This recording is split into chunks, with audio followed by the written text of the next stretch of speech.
Thank you. Cool. Hello, everyone, and welcome to the episode 2 of the Feedback Revolution show.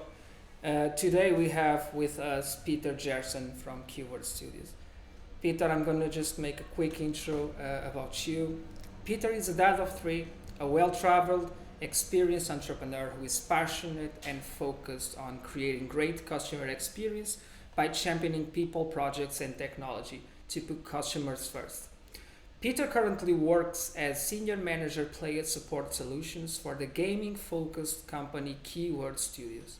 Peter is a CCXP, Certified Customer Experience Professional, as sanctioned by the CXPA.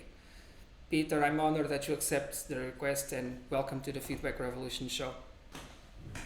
Hey, no, thanks for the invitation and thanks for the really cool intro. It makes me sound important. It's just, yeah, I what we mean, do. We're you passionate do. about customer support and the player experience. I mean, you're calling me from a beach, so definitely you're pretty cool. Peter, the subject we've selected to discuss today, it's really interesting. I think the audience is gonna love it. We live in a world of even more growing free games, and we'll be discussing how players' opinions build the perfect game, the ultimate support guide. So I guess I'm gonna start just with the first question, which is essentially: is customer support, in your opinion, one of the factors that can put a business, in this case, a game, to the next level? It's always a good question to ask about, what role does customer or player, we like to call it player support, play as a role. Mm-hmm. Um, and we definitely feel it does because engaged players that have a voice, definitely are staying longer in the game, especially in the free to play model on mobile, are staying longer in the game and engaging more. They feel part of a community. So I think it's very important that when people build games, they build the player experience in mind. It's beyond just the UX and the player experience in game, but also the support services around the game. And definitely player support or customer support is one of those pillars of the player experience. And if it's well managed and it really does care about the player, then I definitely think it adds to the game and it does give the game longevity and it should give the game retention and hopefully players who spend lots of time and lots of money in the game. Oh, that's super interesting. Yeah, I'm really into the whole new spectrum and wave of free to play. And I guess we can say that we are in the feedback or relationship economy. And I think it's detrimental that it's instrumental that you guys, as gaming professionals, really put a lot of effort on that sense. So can you tell us a bit more, in a nutshell, what is it like, the process and logistics of implementing a proper customer support to enhance the player experience? Again, it also depends on the kind of game you're playing or the kind of game you have, the kind of players you have. Mm-hmm. But in essence, it's a player support or customer support is a very simple concept. Um, Engage with your players where they are talking to you. With the modern technology, social media platforms, that can be a variety of places. There's many. There's the typical way they can contact you through good old-fashioned platforms like email or via the web or in the game itself. These days, technology allows you to reach out from a game through support. But there's also all the social media platforms and the wide variety of the standard ones, Facebook, Twitter. Then you get new ones like Discord, where a lot of gamers are using that setup. So it's really a question of understanding who your audience is, where are your gamers, who are they, and what is their platform of preferred choice, and then meeting them and engaging them on that platform. For us, it's about engagements and touch points. So the complexity comes in how you manage that. Things like, is it support 24/7? Is it support in many languages? Is there a cultural difference between the player groups because of languages or the type of game there is? And these complexities have to be managed into one seamless system so you can get the best results in the feedback you get from the players so that you can improve the game, give it back to the devs, make sure that the game is enhanced or meets the needs of the players, or your game dies very quickly. So the concept is simple, but implementing it logistically is often quite tough in that you have to manage many time zones, you have to manage many different languages and culture fits. You have to be able to also localize the game to meet the culture of the territory it's being played in, and have these groups and these communities supported in community mode across a number of platforms like social media. And of course, in the one-to-one relationship where the player really has an issue, something went wrong with the payment, something wrong with the billing, something went wrong with the game, some cheating went on, some hacking went on. They need a forum in which they can get help, and they need to get help quickly, or they move on, or they drop your game. So those logistics require expertise, and that's the area we focus on in the business we're in, to provide our customers the platforms for them to talk to their players. Yeah, you said something that really resonated for us, and you said it more than once, which means it has significance, which was retention and longevity of the game. And you said that enhancing customer experience and relationship, in this case, player, which is essentially the same as customer, but it actually can increase the retention, the time, the amount of time they stay in the game. And I'm gonna use this question to do another one.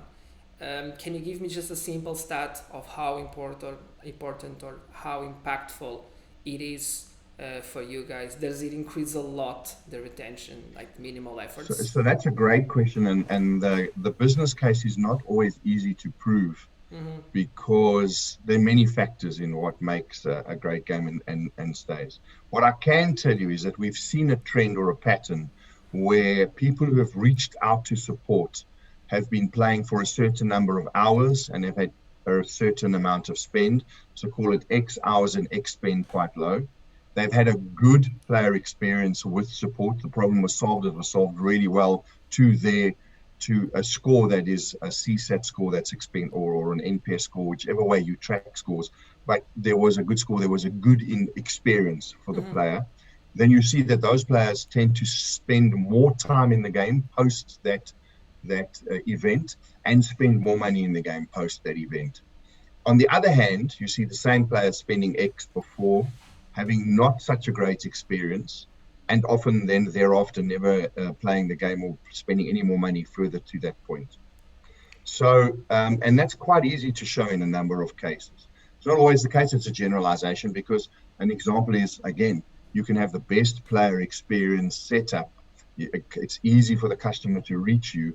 You actually look after them really well because your agents are really well trained, Mm-hmm. and the player can still be upset and leave your game. An example is where something happened with a hacking or cheating or something where the player was maybe banned for something that they didn't do in following the community rules. And of course, even though they're banned and they didn't follow the rules, they feel aggrieved. There's nothing you can do in that situation. They're going to leave. So there are these outliers that you have to manage for. But in general, the trend is that X amount of hours before a good experience grows to Y amount of hours, which is always greater post the experience, and X amount of hours before an experience, and it was a poor experience, tends to be a lost customer or a customer that spends far less time or spends far less money than they used to. And those are the things we're picking up across quite a lot of the mobile interactions we see. That's super interesting. I just have a stat in my head, just wandering around, which is whenever customers have a good customer support experience contact with a company, they're 82% more likely to want to work with a company again, which is I repetition, would agree. retention. What you just said. Is the life cycle of a game a threat to companies like Keyword Studios? Because we see examples like Flappy Bird, Pokemon Go. I mean, these games, they become viral and suddenly they disappear. But on the other hand, we have Game of Thrones, you have Fortnite, you have League of Legends. They have millions of players playing on a daily basis. So is customer support only needed when games are built to last? Or, are they just... So the easy answer is yes, but it's not quite true. Almost everyone who produces or publishes a game Mhm. believes their game is built to last. What tends to happen is the players decide, depending on the game experience and how well the game is built and the experience overall, including support, Oh, including customer feedback and managing that process. is what really determines the life of a game, like a League of Legends, like Fortnite, like player known Battlefield, PUBG as they call it. These games last longer than other games, but then you have games that have been going for even longer than that have a very steady user, like EVE Online has been going for over 20 years, has a very core, steady, high-end user, and all of them still need support. So it's about, for us, the life cycle is a challenge. And what we know, because we focus on gaming and we understand gaming, we've built our business model to be able to scale up and scale down efficiently because that's what's required. Sometimes there are problems and they need more help. Sometimes things are more steady and they need less help. There's also seasonality, times of year when games Yeah. are played more and less, new releases come, events are released. So all of these are factors that allow us in big and small games, those that last longer, those that are around for a shorter time, to scale up and scale down with the support we provide. So it is a factor, it's something we plan for, and it's something we manage pretty well. But some games, as you say, can be gone overnight, some last a long time. For us, even over time, most games, the support will tail off from its all-time high after launch because that's the nature of the type of business we're in. And we just have to factor that in our planning. Mm-hmm. It's very different to the longer life cycles of product, for example, like a television or a computer, Yeah. or even the computer products are renewed. Gaming computers are renewed every year with new chips and stuff. Fundamentally, the processes are the same, and so customer support has to be there. It's the same with telcos. Telcos always have customer support, and if you think about it, it's not usually much about the hardware. It's usually about billing issues or user issues, or because of the way things are used. It's similar in gaming. It's just that it might have a shorter life cycle, and you have to plan for that. That's a great analogy. That's a great analogy. And we've been using often two terms that they have some differences, but they are intrinsically connected. So, do you think customer feedback and customer experience are, parts of the same jar? Or I know that they're not. I think that they're not. But what's your opinion? How can one be used to enhance the other, for example? So I think that's a great question, and it's the same. You can almost do the same thing with customer support, or as I like to say, player support, and player experience or customer experience, Exactly. and interchange them, and they're not really interchangeable. So customer experience is the entire experience for a customer in any touch point with your company where you're providing them a product or a service and they interact with you at any touch point. That's the experience. How, for example, looking you up in Google, how easy were you to find? If they were looking for you specifically for your product, once they got you, how was your website? How quick did the order work? How quick did the delivery work? What was the post-sale service? Etc., etc. That is the experience. Part of which, one of the pillars of that is customer support or player support if it's a game. And on the customer support side, it's how good is that in the overall experience and how well is that put together. Feedback for me is something that's continuous across the experience. So I think it's essential that people start to think of feedback in a number of ways. Anywhere a customer can touch or engage with your process, there are opportunities to test and ask for feedback as to how could we improve Mm-hmm. this. Quite often people only think of feedback as post a complaint like customer experience. Hey, we solve your problem? Did you find your answer? Were we okay?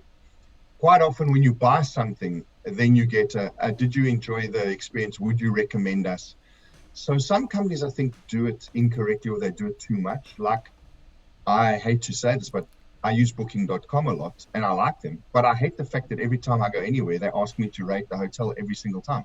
Ask me 1 in 5 times. Or give me an opportunity to become maybe someone who prefers to do that, like Google. Google lets you rate if you choose to, or leaves you alone. It's up to you. But with booking.com, every single time, can you rate the hotel? Can you rate the hotel? I understand it's their business, but it becomes almost burdensome, and I lose interest, and I don't feel I'm getting any value from them for what they want from me. So part of the experience is how you get feedback or how you gather feedback. And so for me, feedback is an intrinsic part of the experience where player support is one of the pillars of experience. Yeah, I think that's a great answer. And you said something that really rang a bell here, which is to collect feedback in a continuous way, but to actually be smart on choosing the touch points where you come in with your feedback tools, because, well, let's be reasonable, it's not always optimal to wait until the very end of a service or an experience to ask for the feedback. So what are the main pains you find when trying to collect feedback from your users? So again, in our business, we're outsourcers. So we're working on behalf of our clients for their customers. So we experience pain in two ways. One, we get asked to collect feedback, which is the view of our client. They want to understand something, but it's not appropriate or the right thing to do for the client's customer. An example is we want to know if our price points is our price a good price. Uh-huh. There's many ways you can do that research without having to ask your customers. I don't think it's an appropriate question for customers. There's many other things that are more appropriate. Mm-hmm. So find that information out by doing some market research. It's pretty easy to do. You don't need your customers to answer it. If a lot of people are buying your product, your price must be competitive. You can make some assumptions, and a little bit of research will tell you where you fit. Mm-hmm. Why ask your customer and waste their time and bug them about that? Yeah. So one of our pain points is what we get asked to go. I was giving you a simple example there, but there are many where it's quite frustrating, and they're the client. They want that feedback. You try and say to them, look, don't make your customer upset, but that's one aspect of it. The other aspect is when you're now looking to get most people just want to get online, get the product, get offline, or if it's game, play the game and enjoy themselves. So when they have an issue, and it's an issue that they need to touch on, they really want that resolved. So you have to be careful as to when you ask them for feedback about the issue, because it can make or sour the relationship, or it can make what was otherwise a good experience a bad experience just because of how they're reacting. So it's, again, being very careful about when you collect the feedback and if it makes sense to. So you want to try and collect feedback about things that materially will improve the game. Customers feel that you care about them and they will get a better result because of your feedback. So that's my third point. If you do collect feedback and someone makes a point, like I've often done this, I like to fill in surveys because I'm in the industry and I'd like to give my feedback. I have yet to ever get feedback from anyone who I've ever said, there was a problem, I didn't like this, I think you should improve this, that would be better. However, whenever I've given good feedback, hey, I really enjoyed my stay at your hotel, it was cool, the staff were friendly. Thank you very much for giving us that feedback. We'll pass the message on to our staff. We're really pleased you enjoyed your stay.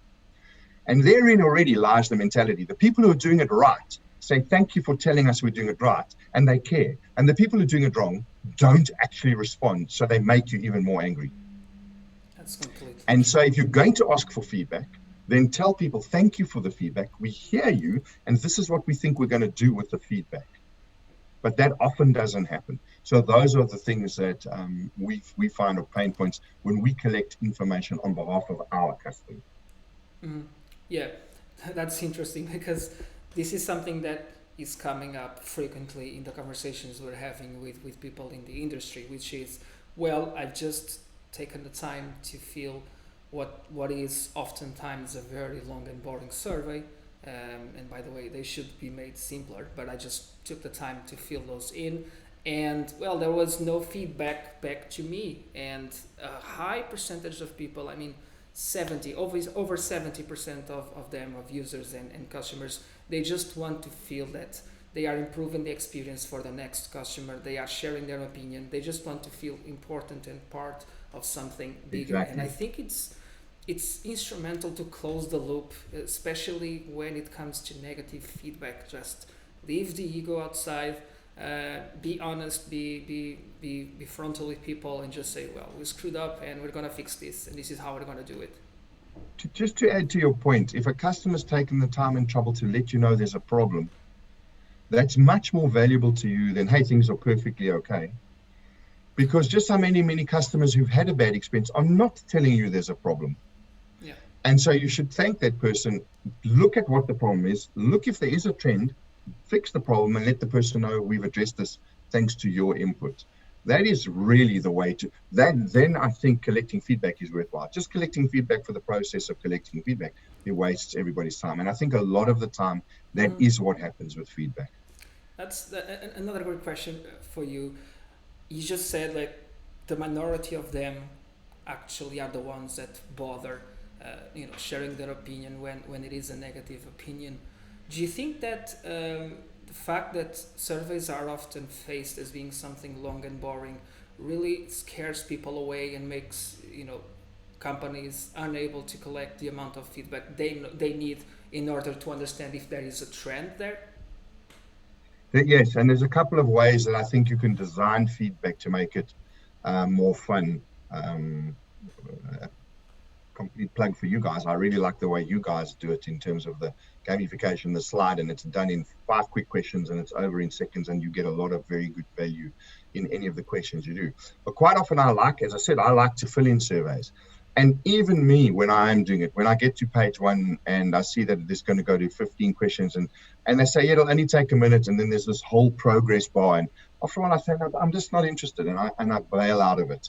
So people don't feel that they're being heard in surveys, in my opinion, and they don't feel that they get value for doing surveys. And as a result of that, they're less likely to do surveys. So if the loop was closed and companies that were collecting the feedback did something useful with it and acknowledged people, I think they would find far better success. And I do believe those companies that take feedback seriously and do close the loop will tell you that their results are always better than companies that are not doing that. That's amazing. That's amazing.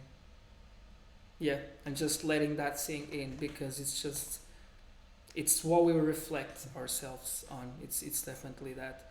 Um, Peter, this is the last part of our interview. Just 4 rapid fire questions, okay? Sure. Best advice you've ever got? Slow down.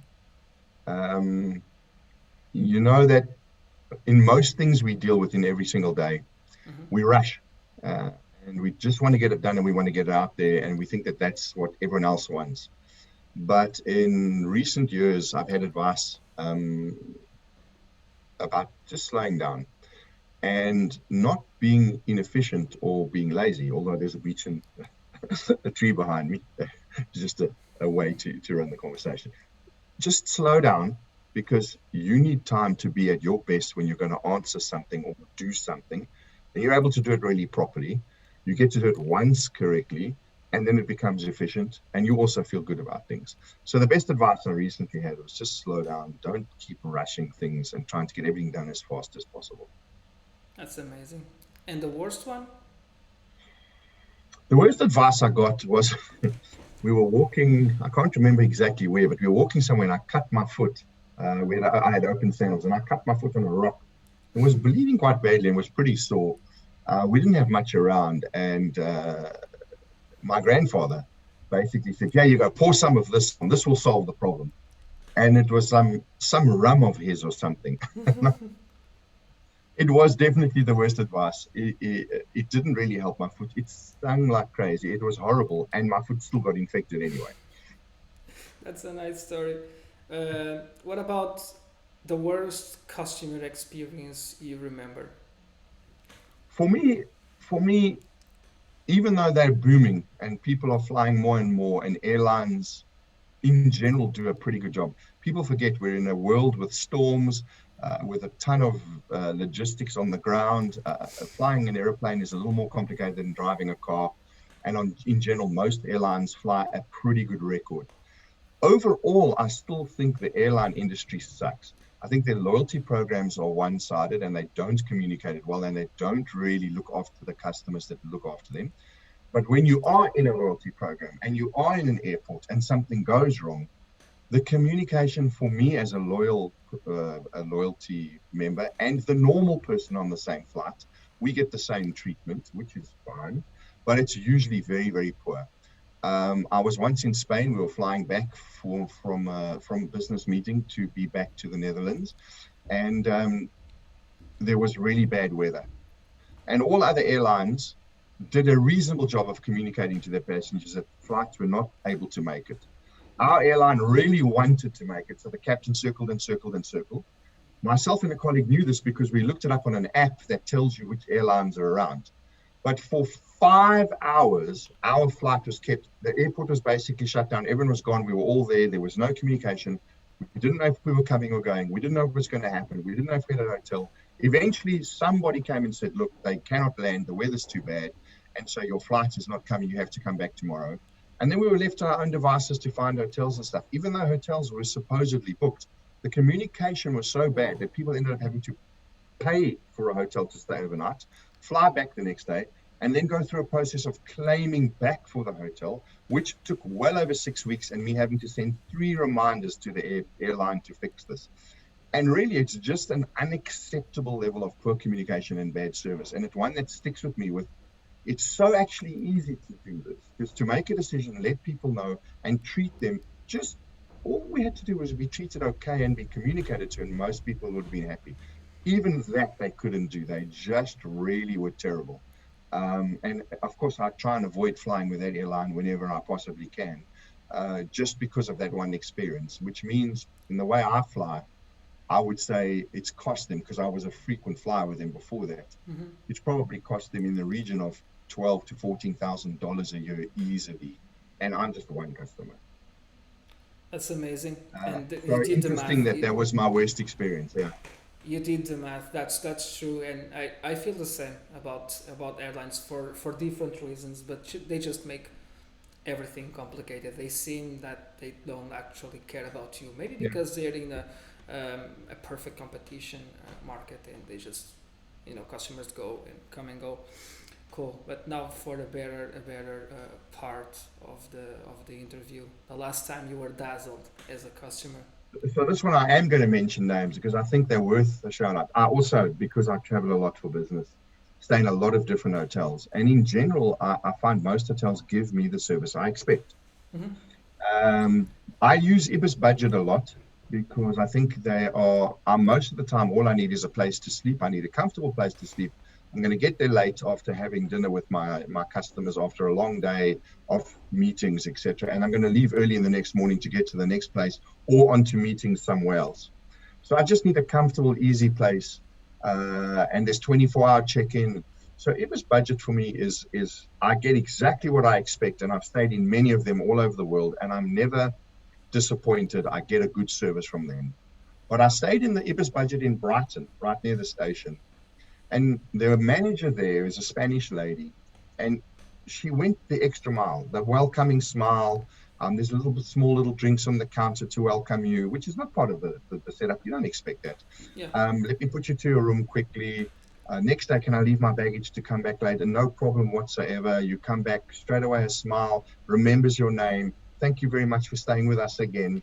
Small things. It wasn't big things, but it was just, I was getting the Ibis Budget experience anyway. It was exactly what I expected. And she just went above and beyond in small ways. All of her staff were friendly. She was friendly. She was hands-on. She helped her staff. They helped each other. You just got a really good feeling about it. For me, that was amazing. It really was a cool experience. Yeah, I can see that. Just because you remember the details of how she made you feel. Yeah, I felt amazing. important. Yeah. And it's not that I don't feel bad in any other Ibis hotel, but I felt important. I felt like I was an important customer to her. When in fact, you're just a number in any, I mean, you imagine the volumes that go through these hotels. Everyone, and I could see it wasn't just me, she did it with everybody, which was really good. Wow. Wow, that's really going above the expectations. Yeah. Cool. Peter, that was terrific. That was really good. I think there is a lot of value here for the gaming community, both the developers and the players. And thanks for being part of the FDR show. Who do you think should be our next guest? Would you like to name someone?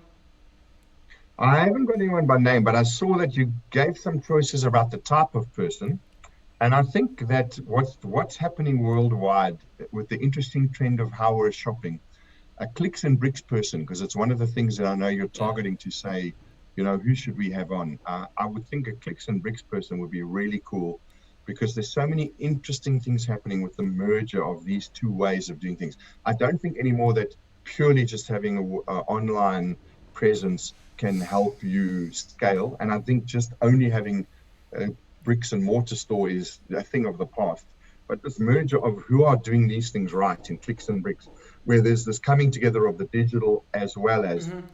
the store, is something that I'm starting to see is the next level of customer experience.